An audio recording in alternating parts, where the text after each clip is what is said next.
Bienvenue à vous tous et à vous toutes pour ce nouveau podcast, le podcast de Chris. Ne vous inquiétez pas, je n'ai pas délaissé le facecam, mais pour des critiques de films, je suis plus à l'aise en podcast qu'en facecam. Surtout sur des critiques de films plus approfondies. En tout cas, j'espère que vous allez bien et que ce podcast vous plaira.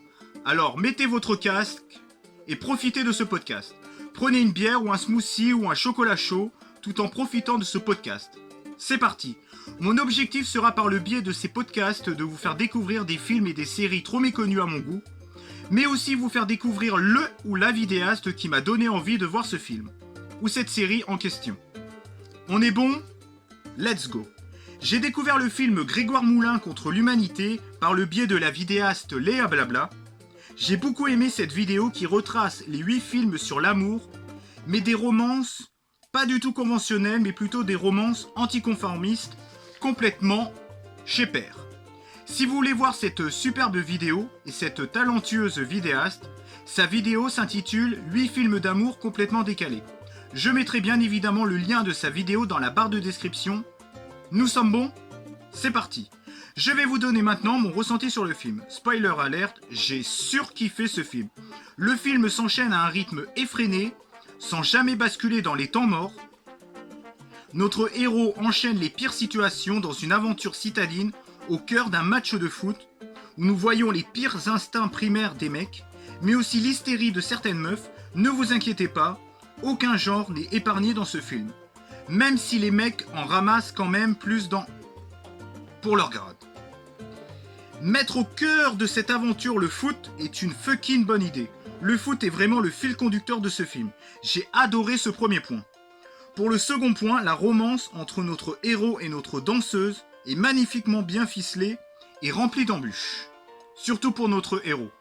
Notre danseuse rêve d'évasion, elle se plonge dans son bouquin et se plonge dans son imagination pour être au plus près de son livre. J'ai adoré ce décalage onirique entre ce que notre héros vit et ce que notre héroïne vit aussi.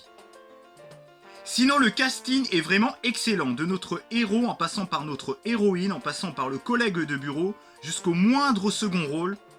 Tous les personnages sont bien incarnés par leurs acteurs respectifs.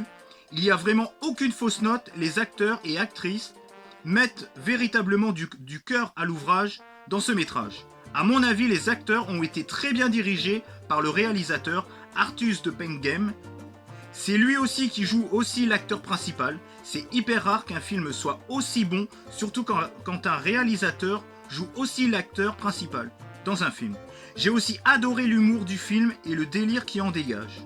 Je comprends totalement pourquoi Léa Blabla a choisi ce film en particulier. De toute façon, c'est une cinéphile hors pair qui m'a fait découvrir par le biais de ses vidéos et de ses interviews des films juste incroyables. Donc un conseil pour vous refaire une garde-robe cinématographiquement parlant, abonnez-vous à sa chaîne, vous ne serez pas déçus.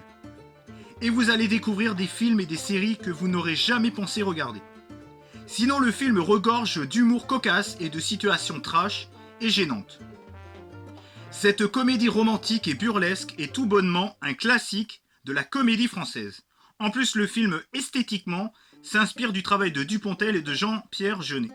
Donc des références dans le game. Le film regorge de magnifiques plans. Je connais pas grand chose en technique, mais maintenant j'arrive à voir quand il y a de la recherche et du travail dans les plans et les cadres, et dans l'esthétisme du film. Et là, dans ce film, pas besoin d'être un pro de l'analyse pour voir que c'est un super film dans ce domaine-là. Le scénario et cette histoire et cette romance est juste parfait, de bout en bout. C'est méga drôle. On pourrait avoir pitié pour ce mec, mais non, on rentre pas dans un mélodrame random, tout est au second degré dans ce film, rien n'est pris assez au sérieux pour être choqué, même dans les situations les plus graves. Mais il y a quand même une vraie critique sur notre société qui n'est pas dénuée d'intérêt. Le film est vraiment bien écrit, partir sur un postulat de base aussi simple et en faire un truc aussi génial, je dis chapeau bas l'artiste. Après, je vois pas vraiment de défaut, le final peut paraître excessif pour certains et certaines, je le conçois, mais même ça, j'ai trouvé ça génial. Après, il faut attendre un petit peu pour que le film parte vraiment dans le délire à son paroxysme. Mais après, le métrage nous plonge dans son délire sans laisser respirer le spectateur un seul instant. Un rythme tellement effréné qu'on a l'impression que c'est un film d'action. C'est même mieux rythmé que certains films d'action. C'est pour vous dire. Je devais pas faire d'analyse sur le film, mais mon ressenti personnel s'est transformé en analyse de film. Tellement ce film m'a passionné et m'a fait grave marrer, quoi. Il m'a fait péter de rire, ce film. Et que dire de cette scène d'intro avec la chèvre? Juste magnifique. Bon, je crois que j'ai fait le tour du film. J'ai même débordé. Là, c'est sûr que j'ai débordé. Ma note, je mettrai 10 sur 10. Il n'y a même pas à débattre, comme dirait Durandal. Pourquoi j'ai raison et pourquoi vous avez tort?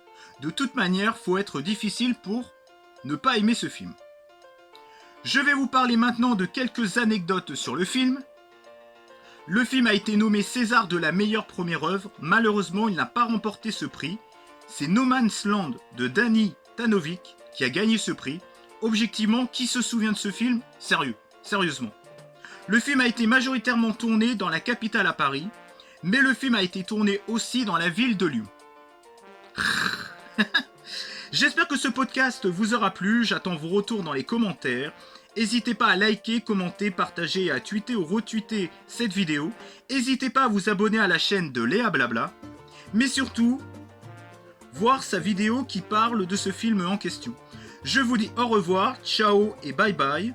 Et on se retrouve très vite pour une prochaine vidéo. Et je vous laisse avec la bande-annonce du film. Ciao!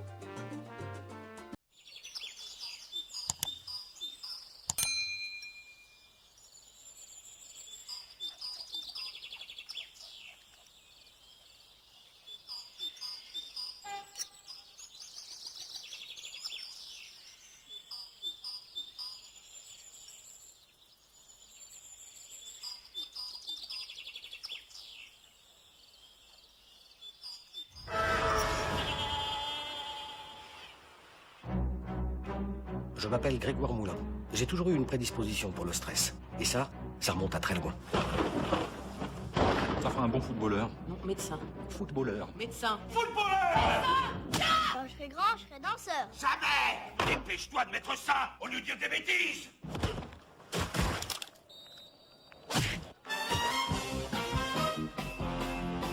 Ton nom, Grégoire Moulin. semble à rien.